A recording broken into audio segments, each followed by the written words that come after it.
Bonjour et bienvenue sur Flash TV. Aujourd'hui, mercredi 11 janvier 2012. Voici les titres de cette édition. La Réunion sous un avis de vigilance forte pluie.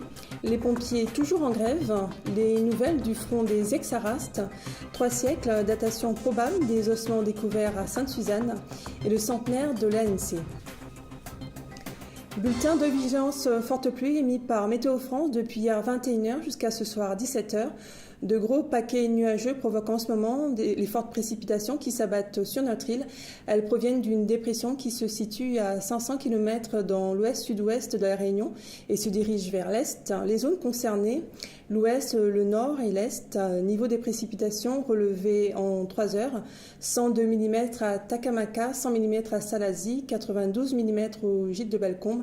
Soyez prudents, ces fortes pluies normales pour la saison s'accompagnent localement d'orages. Bulletin réactualisé par Météo France vers 12h15. La grève se poursuit chez les pompiers mobilisés devant le siège du SDIS depuis lundi. Hier, les syndicats ont bloqué la rue Montion en signe de protestation. Ils s'insurgent contre les propos tenus par leur directeur, le colonel Van de Bulck, lequel aurait qualifié d'incompétents les cadres. Propos démentis par ce dernier, il dit avoir évoqué les incompétences au niveau de la gestion des ressources humaines dans la répartition des effectifs. Le colonel Van de Bulck, qui a lui-même fait hier le tour des casernes pour relever les heures supplémentaires effectuées par les pompiers durant les derniers incendies du Maïdo. Une rencontre est attendue cet après-midi avec Nassima Dindar, présidente du Conseil général. Précisons que ce mouvement n'est pas suivi par l'ensemble de la profession. Des nouvelles du front des Exarastes communiquées par Paul Junot, le leader syndical CFTC. 42 jours de mobilisation et 6 grévistes de la faim. Grève de la faim entamée pour certains depuis 22 jours aujourd'hui.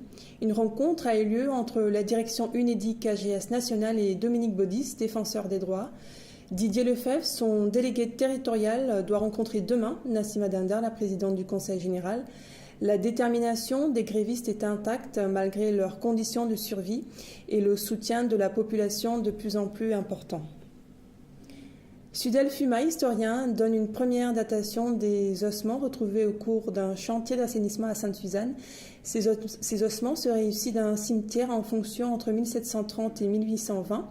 Les premiers relevés ont été effectués par Édouard Jacot, conservateur et archéologue à la DAC-OI, la Direction des Affaires culturelles Océan Indien. S'agit-il du premier cimetière de l'île? Le travail des archéologues permettra de répondre à cette question. Dans la Grande Île, le déplacement du président Rajoelina en Afrique du Sud pour le centenaire de l'ANC, c'est un reportage de Viva Événement. Le chef d'État malgache a été accueilli par le ministre des Relations et de la Coopération internationale sud-africain et son vice-ministre Marius Fransman à la base militaire de Bloemfontein.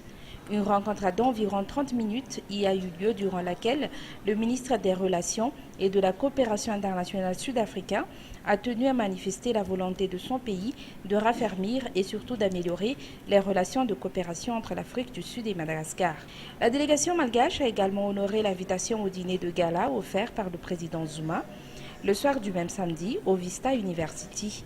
Tous les chefs d'État présents à cette célébration du centenaire ont été invités à ce dîner où plus de 1500 invités ont également été conviés. La grande cérémonie de cette célébration du centenaire de l'ANC s'est déroulée au Free State Stadium où des chefs d'État en exercice et leurs suites respectives, des anciens présidents de la République ainsi que des représentants de quelques pays ont assisté à ce grand rendez-vous. Cette célébration a été marquée par des témoignages des quelques chefs d'État sur l'histoire de l'ANC, par de diverses manifestations culturelles, ainsi que par l'allumage de la flamme du centenaire au centre Waiwok Precinct. Durant son séjour, le président Rajoelina a également reçu le vice-ministre des Affaires étrangères sud-africain Marius Fransman à son hôtel. Rien n'a filtré de cette entrevue. La délégation malgache, après les manifestations culturelles qui se sont tenues au Free State Stadium, a tout de suite pris l'avion du retour et est arrivée à Madagascar. Par ailleurs, il convient de noter que l'artiste de renom Ross et son épouse, auteur de la chanson Papa Mandela, ont été les invités spéciaux du couple présidentiel malgache à cette célébration du centenaire de l'ANC et ont ainsi fait le déplacement en Afrique du Sud à cette occasion. Tout de suite, la page météo du jour. La dépression qui se situe entre Madagascar et la Réunion conduit de fortes pluies chez nous. Je le rappelle, Météo France a émis un bulletin de vigilance forte pluie jusqu'à ce soir 17h. Temps pluvieux aussi à Maurice, partout ailleurs, soleil voilé.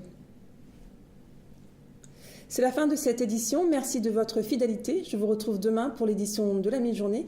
En attendant, l'info continue sur Flash TV. Très bon après-midi.